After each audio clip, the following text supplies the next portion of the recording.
I know that everybody knows by now that we are on a temporary hiatus, so to speak, because of the COVID situation. So we did not have services yesterday, nor will we have services again this coming Sunday.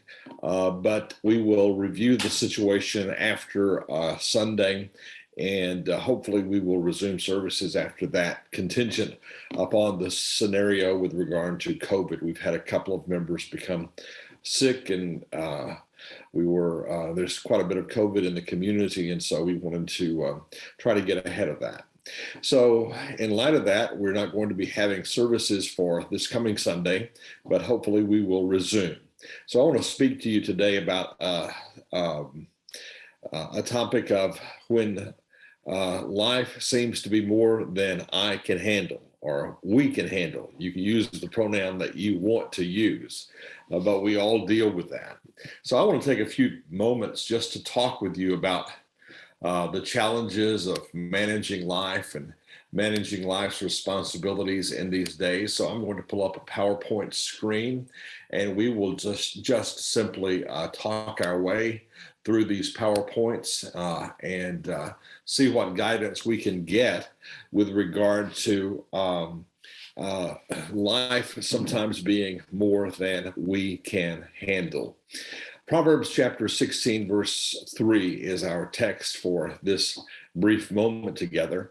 And so the writer of Proverbs is focusing upon the practicalities of life and how to live life and how to manage life and how to endure the inevitable ups and downs of life.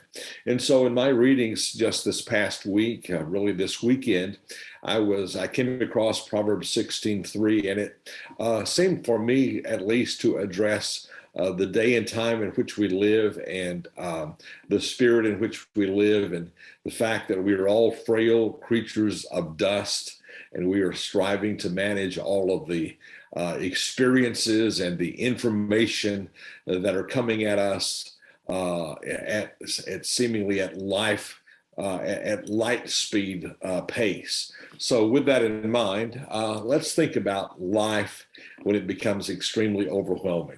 We all make our plans, and we all engage in planning. We have our calendars that we calendar our lives out by. We know what our schedules are for the week. Maybe we know what the agenda is for our kids' schedule, or what the agenda is for starting back to school and resuming somewhat of a more normal pace of life. And we all have our plans as we enter into a brand new year. But the fact of the matter is, those plans can sometimes go astray. They simply don't work out as we would anticipate that they are to work out. So, for example, we have our expectations with regard to the week that we start on this day, which is Monday, or we have our expectations with regard to the month, or our expectations with regard to the school year, or with regard to the semester, or maybe we have our expectations with regard to work and those kinds of things. We have our expectations, and we anticipate that things will go pretty smoothly. We anticipate that things will go pretty easily, but then sometimes they just simply do not go smoothly, and a reality kicks in, and they go anything but smoothly, and they have all kinds of twists, all kinds of turns, all kinds of situations that put our plans and our expectations in jeopardy. And so perhaps that's where you are right now. Maybe you have started out this year with expectations, and maybe the year's gone south on you, or maybe you're starting out the summer. You started out the summer with expectations, and those expectations go south on you, or I don't know what area of your life you might apply that to, but perhaps that's the scenario with regard to your life. Robert Burns was the great poet of Scotland. I think he's the poet laureate of Scotland. And Robert Burns, in one of his poems, wrote these words: "The best laid plans of mice and men often go awry." We hear that in English, in the sense of, in our English, contemporary English, the best laid plans of mice and men often go astray. Well, that has its origins in Robbie Burns. Robert Burns had his experiences with life and knew that he made plans and set agendas and established goals and objectives. But life has an amazing way of taking twists and turns in pursuit of those objectives. John Steinbeck, the great literary novelist, picks up on that in his great literary work entitled Of Mice and Men. It's all about, I believe, life lived in the Dust Bowl of the early 1900s and how the plans of men for their lives and for their families go astray and go awry and go south. And he named the book with Robert Burns' poem in mind. The best laid plans of mice and men often go astray. So maybe there's somewhere in your life right now where you've made all the plans and you've established all of the expectations and you've calendared things out and you've timelined things out, but life has not been friendly to your agenda or to your plans. Maybe the fortuitous dance of circumstance, as the poet has said, is interrupting those otherwise smooth plans. What do we do, so goes the question, when it seems as though that life is more than we can handle? Well, John Lennon addresses the fact that this is a part of the nature of life in his contemporary statement when he says, life is what happens when you're busy making other plans. John Lennon, the late great Beatle, someone that I really enjoy his music. That sums up exactly what Robert Burns was saying. It sums up exactly what John Steinbeck was getting at in his novel. And it sums up your life and mine. We go about making our plans and making our schedules. And all the while we're doing those things, real life is really happening. And it's beyond our control many times, or it seems to be beyond our control. And we seem to be steamrolled by the unanticipated events of life. Well, what do we do in those circumstances? The writer of Proverbs gives us some guidance in Proverbs chapter 16, verse 3. Maybe you're in exactly that circumstance. Well, I want you to listen to the writer of Proverbs as he gives us some guidance with regard to how to handle those moments in life when life seems to be going south and when it seems to be more than we can handle. The writer of Proverbs says in 16:3, commit to the Lord whatever you do, and he will establish your plans. Commit to the Lord whatever you do, and he himself will secure, will establish, will solidify your plans.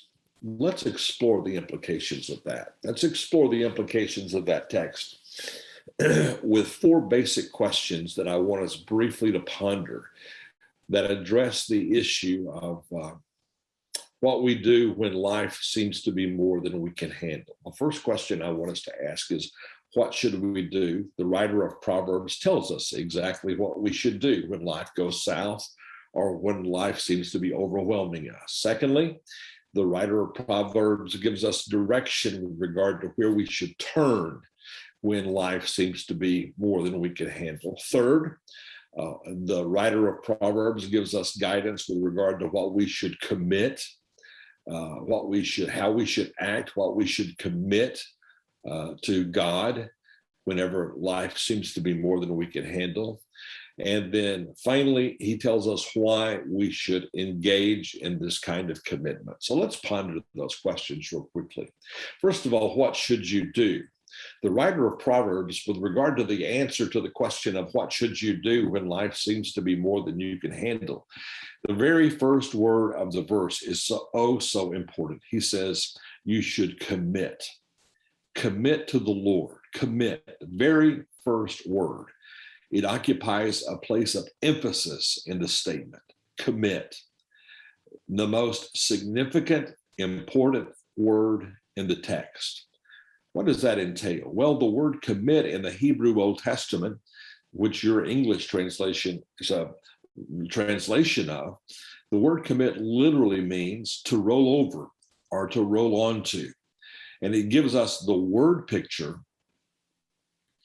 of taking life and rolling it over onto, placing it upon God himself. That's what we do when we commit. When we commit something to someone else, we give it to them to handle. When we commit something to God, we give it to him to handle. That's what the word literally means. It means to roll over. It has behind it maybe the word picture of a wheelbarrow. The wheelbarrow image there on the screen is that of a man pushing a wheelbarrow. That's significant. The wheelbarrow, I think, was invented in about the 5th century BC. And it was invented for this purposes because men began to realize that there were certain things that they could not carry on their own. And so they needed some kind of instrument in order to help them carry those extremely heavy items or those extremely immobilizing burdens. And so as a result, they came up with the notion of the wheelbarrow, the concept of the wheelbarrow. They could put those heavy burdens in the wheelbarrow and then they could push it. So when you take that image and you apply it to the word commit, that's exactly what the writer of Proverbs is getting at. There are circumstances, there are situations, there are problems, there are difficulties, there are events in life that in and of ourselves we simply cannot carry. We need to put those problems, those events, those circumstances, those difficulties in a wheelbarrow, so to speak. And roll those things onto God, so says the writer of Proverbs. So what should you do? Commit whatever it is that you're dealing with today to God. Do it decisively, do it determinedly, do it intentionally, and do it consciously. Don't just let things happen as they so happen, but decisively commit it to God, determinedly commit it to God, intentionally commit it to God, consciously commit it to God, commit it to him. Number 2, where should you turn? Where should you commit your burdens? Well, this is a very interesting question, isn't it? We seem to have an awareness that we need help in bearing the burdens of life. In fact, the Apostle Paul kind of gets at that in the book of Galatians when he says, bear ye one another's burdens to the Galatian Christians. We know that we need help with regard to bearing these things. So how do we often respond? Well, for example, sometimes we respond by denial. Denial is a Freudian defense mechanism that helps us to manage the unmanageable circumstances in life. So sometimes we kick into denial and say things are really not as difficult as they appear to be to me and to others. And that's an important defense mechanism. Many times it helps us to cope with the realities around us. Or sometimes we turn to friends, maybe good friends that we confide in, good friends that we trust, good friends that we rely upon. You have those kinds of friends in your life. Maybe they're at work, or maybe your neighbors, or maybe there are other individuals in the community that you speak with about those twists and turns that life sends your way. Sometimes we rely upon our own personal strength. We try to push the rock up the hill, regardless of the nature of the rock. We think, well, I'm strong. I've endured these circumstances in the past, so I can do it on my own. Sometimes we try to escape. We escape, or we don't go into work, or we go away on vacation, or we engage ourselves in excessive amounts of recreation just to escape, just to get away from. We avoid certain friends who might be burdens in our lives. Or sometimes people resort to substances, chemicals and substance abuse and those kinds of things in order to manage the surprising twists and turns of life. Sometimes we resort just to good old-fashioned materialism, just go out and go on engage in a little retail therapy. So we turn to various coping resources to help us manage the otherwise unmanageable circumstances of life. But this text says that as good as those things are, let's not forget in the midst of all of those good things, most of them are good. I guess substance abuse is not good, but in the midst of all of those things, he says, commit these problems, these burdens, these twists and these turns to God himself. Commit them to God. All right. So make sure that you do exactly that. Number 3, what should you commit? Now, I like this part of the verse, especially because the text interestingly says, whatever you do, commit whatever you do to the Lord. What does it mean when it says commit whatever you do? The word whatever is a general word. It's a broad word. It means regardless of how great the issue might be, commit it to God. Regardless of how seemingly insignificant or trivial the issue might be, commit it to God. Regardless of how remote the possibility of the problem that you're anticipating might be, commit it to God. From the smallest to the greatest, commit it to God. I don't know where your challenge in life today fits in that sliding scale between greatness and smallness. But I do know that regardless of where it fits, this text says, commit it to God. Nothing is too great and nothing is too small. And then finally, the writer of Proverbs addresses what should you commit? Well, he says, commit it all, whatever, commit it all. Commit your business. If it's a business matter, commit it to God. If it's a marriage issue, commit it to God. If it's a financial issue, commit it to God. If it's a career issue, a career decision, commit it to God.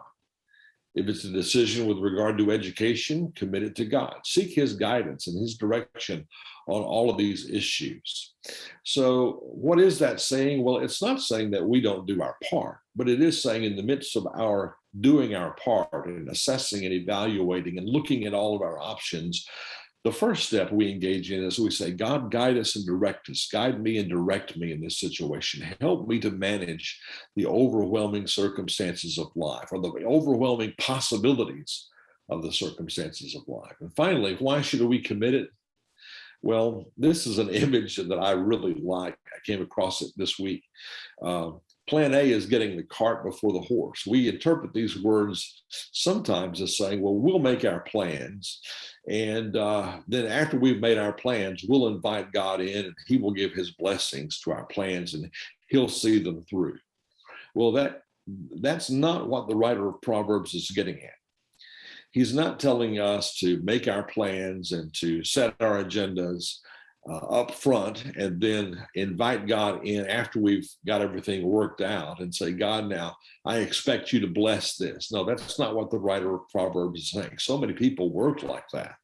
They make their plans and they make their schemes and they devise their agendas and put all of those things together. And then they invite God in through the back door and say, now then I expect you to make these things happen. Well, that's plan A. That's getting the cart before the horse. That simply is a very dangerous strategy. And the picture denotes that on the slide in front of you. But the writer of Proverbs is advancing not plan A, but plan B, putting the horse before the cart. We ask God up front, God, how am I supposed to handle this problem? How am I supposed to handle this difficulty? How am I supposed to handle the challenges of life? How am I supposed to handle challenging circumstances of my life, of my business, of my family, of my marriage, of my education, of my children's lives? How am I supposed to manage that? Ask God first. Commit it to him. Do what you can and leave it there. Let me ask you this in conclusion. Is there some area of your life that seems right now to be more than you can handle? I think that's true of each and every one of us. whether it's teaching and students, or whether it's business, or whether it's family, or whatever it might be. There's some area of our life that seems to be more than we can handle, and it pushes us to our wits' end. The writer of Proverbs says, don't despair. What should you do? Commit it to the Lord right now. Where should you turn? To the Lord himself, not just to these other resources, but to the Lord himself, to Christ himself. He's the one who ultimately can help us handle these situations. Number 3, what should you commit? Everything, from the greatest to the smallest. Number 4, why should you do it? Because it gives a sense of security that ultimately God, Christ, will work things out and put it all together. Life does seem to be sometimes more than we can handle. And so I hope that you will take the words of the writer of Proverbs in chapter 16, verse 3 to heart this day and in the days ahead. Have a great week. I hope that you are having a great week. And I look forward to the time when we will all be back together, laughing and interacting at First Walrus Baptist Church. Would you bow with me in prayer? Heavenly Father, I thank you for Proverbs 16:3. I thank you for the great text that it is. I pray that you would help us to apply these words to our lives. Be with those who at this very moment are going through challenging circumstances, who feel as though they cannot handle life. Take this word from Proverbs 16 and hide it in their hearts, that they may endure these days and the days ahead. In Christ's name, amen. God bless you. Let me know if I can be of assistance to you. Have a great day and week. Bye-bye.